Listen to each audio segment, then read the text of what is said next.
નમસ્કાર વિદ્યાર્થી મિત્રો, આજે આપણે વાત કરીશું ધોરણ 10 વિષય ગણિત ચેપ્ટર નંબર 12 પૃષ્ઠફળ અને ઘનફળ સ્વાધ્યાય 12.2 નો દાખલા નંબર 3. તેની રકમ છે ગુલાબ જાંબુમાં તેના કદના 30% જેટલી ચાસણી છે. દરેક ગુલાબ જાંબુનો આકાર નળાકારના બંને છેડે અર્ધગોલક લગાવ્યા હોય તેવો છે. તેની કુલ લંબાઈ 5 સેમી અને વ્યાસ 2.5 સેમી છે. તો આવા 45 ગુલાબ જાંબુમાં આશરે કેટલી ચાસણી હશે તે શોધો. તો આપણને કીધું છે ગુલાબ જાંબુનો આકાર નળાકારના બંને છેડે અર્ધગોલક લગાવ્યા હોય તેવો છે. તો આ નળાકાર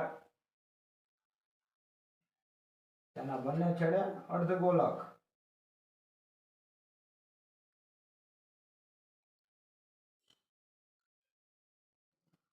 આ નળાકાર અને તેના બંને છેડે અર્ધગોલક આવો ગુલાબ જાંબુનો આકાર છે.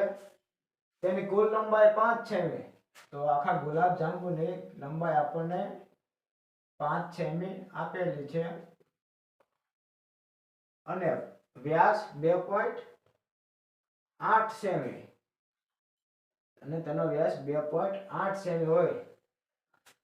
અર્ધગોલકનો વ્યાસ કેટલો? 2.8 સેમી. તો ત્રિજ્યા કેટલી થાય? ત્રિજ્યા બરાબર વ્યાસના છેદમાં 2 બરાબર 2.8 ના છેદમાં 2 બરાબર 1.4 સેમી. તો ત્રિજ્યા થશે 1.4. તો અર્ધગોલકની ઊંચાઈ પણ 1.4 હોય. આની પણ 1.4. તો હવે જો આપણને અર્ધગોલકની ત્રિજ્યા ખબર છે ને આપણને રકમમાં કુલ ગુલાબ જાંબુનું કદ આપેલું છે. તો આપણે નળાકારની ઊંચાઈ પણ તેના ઉપરથી આપણે ગોતી લઈએ. તો નળાકારની ઊંચાઈ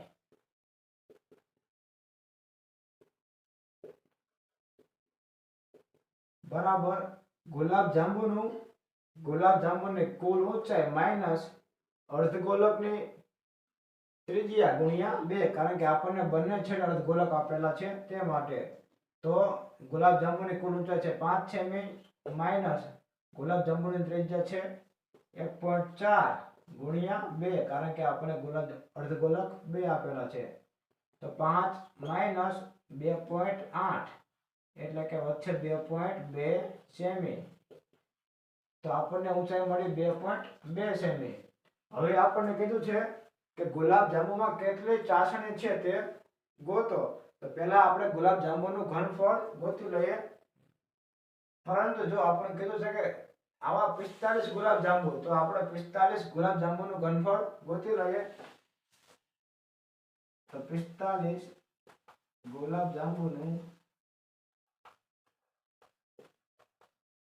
ઘનફળ બરાબર નળાકારનું ઘનફળ, પરંતુ હવે 45 આવશે કારણ કે આપણને 45 કીધેલા છે. 45 ગુણ્યા નળાકારનું ઘનફળ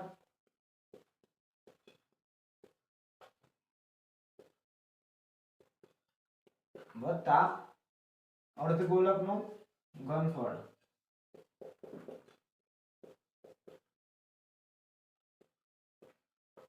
ગુણ્યા 2, કારણ કે બંને છેડે અર્ધગોલક છે તે માટે. હવે આપણે આ સાઈડ લખશું 45 નળાકારનું ઘનફળ પાઈ r સ્ક્વેર h અને અર્ધગોલકનું 2/3 પાઈ r ઘન ગુણ્યા 2. તો પહેલા આપણે આ બેને ગુણી દઈએ. તો 45 પાઈ r સ્ક્વેર h વત્તા 2 2 4 4/3 પાઈ r ઘન.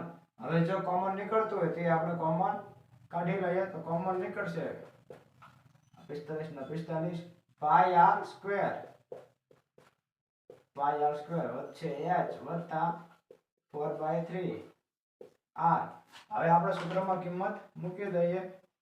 તો 45 ગુણ્યા પાઈ ની કિંમત 22/7 r સ્ક્વેર r એટલે ત્રિજ્યા 1.4 ગુણ્યા 1.4 h એટલે ઊંચાઈ કેટલી મળી આપણને? 2.2 વત્તા 4.3 ગુણ્યા r એટલે કે 1.4. હવે આપણે પહેલા 1.4 ના 4 વડે ગુણી દઈએ તો 14 4 56, પરંતુ અહીં જો પોઈન્ટ એક પોઈન્ટ પછી છે તો આપણે 56 નો પોઈન્ટ વચ્ચે પોઈન્ટ મૂકશું. 1.4 ગુણ્યા 1.4 2.2 વત્તા 14 4 56, પરંતુ અહીં જો 4 પછી પોઈન્ટ હોય તો અહીંયા 6 પછી પોઈન્ટ આવે ભાગ્યા 3. હવે આ કઈ ન હોય તો એક તો હોય તો ચોકડી ગુણાકાર 22 તરી 66 એટલે કે 6.6 વત્તા 5.6 એટલે કે 12.2 ભાગ્યા 3. 45 ગુણ્યા 22 ના છેદમાં 7 ગુણ્યા 1.4 ગુણ્યા 1.4 22 તરી 66 6.6 વત્તા 5.6 ભાગ્યા 3. 6.6 અને 5.6 એટલે કે 6 ને 5 11 ને 6 ને 6 12 એટલે કે 12.2. 45 ગુણ્યા 22 ના છેદમાં 7 ગુણ્યા 1.4 ગુણ્યા 1.4 6.6 ને 5 એટલે 12.2 ભાગ્યા 3. આ 3 આયા ભાગ ચાલશે 15 તરીને 45. તો 15 ગુણ્યા 22 ના છેદમાં 7 ગુણ્યા 1.4 ગુણ્યા 1.4 ગુણ્યા 12.2.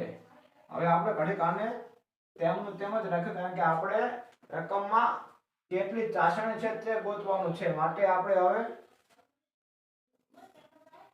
ચાસણીનું પ્રમાણ ગોતશું. તો ચાસણીનું પ્રમાણ તો ગુલાબ જાંબુમાં ચાસણીનું પ્રમાણ 30% છે. તો ચાસણીનું માપ બરાબર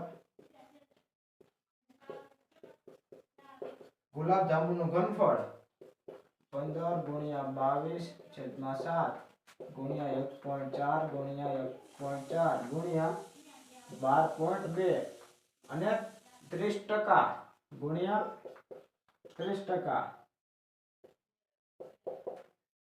ગુલાબ જાંબુમાં પહેલેથી તે તેના ઘનફળ એટલે કે તેના માપ કરતા તેમાં 30% જેટલી ચાસણી હતી જ તે.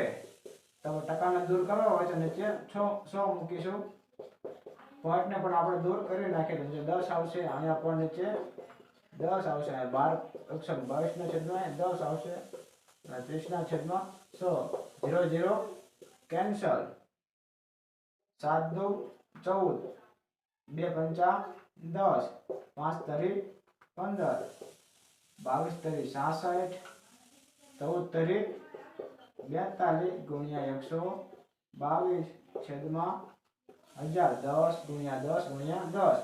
હવે આપણે 46 ગુણ્યા 42 કરશું પહેલા. તો 66 ગુણ્યા 42 0 4 6 24 4 6 24 ને 2 26 2 6 12 2 6 12 ને 1 13 2 7 7 અને 2 2772. તેના ગુણ્યા આપણે 122 કરીશું તો 122 ડબલ 0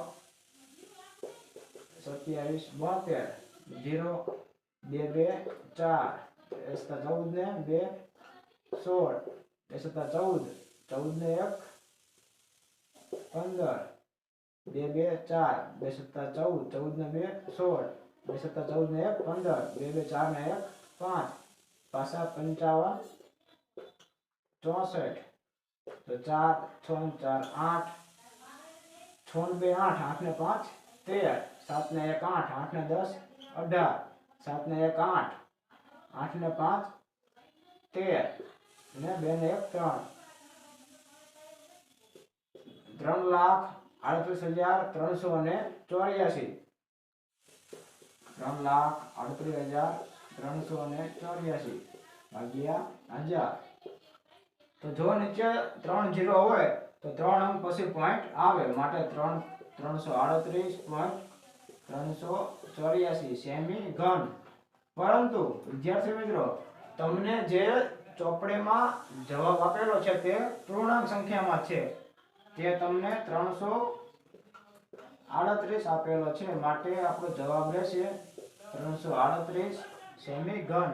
તો ગુલાબ જાંબુમાં 338 સેમી ઘન જેટલી ચાસણી હોય. તો વિદ્યાર્થી મિત્રો, જો તમને મારો આ વિડીયો ગમ્યો હોય તો વિડીયોને લાઈક કરો, લાઈક કરો, શેર કરો અને ચેનલને સબસ્ક્રાઇબ કરો.